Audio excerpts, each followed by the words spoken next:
this question asks us to consider the temperature at which the T delta S term has no impact on delta G.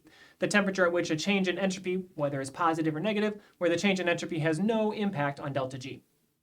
To think about that, that would mean where this term calculates to be 0.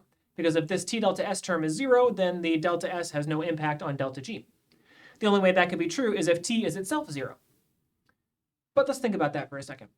For the temperature to be 0, in this equation we use the Kelvin scale, a temperature of 0 Kelvin would be absolute 0, which, at least at the recording of this video, a temperature of 0 Kelvin is practically impossible to achieve. So while it's true that the T delta S term becomes non-contributory at 0 Kelvin, that's impossible, at least as of the recording of this video.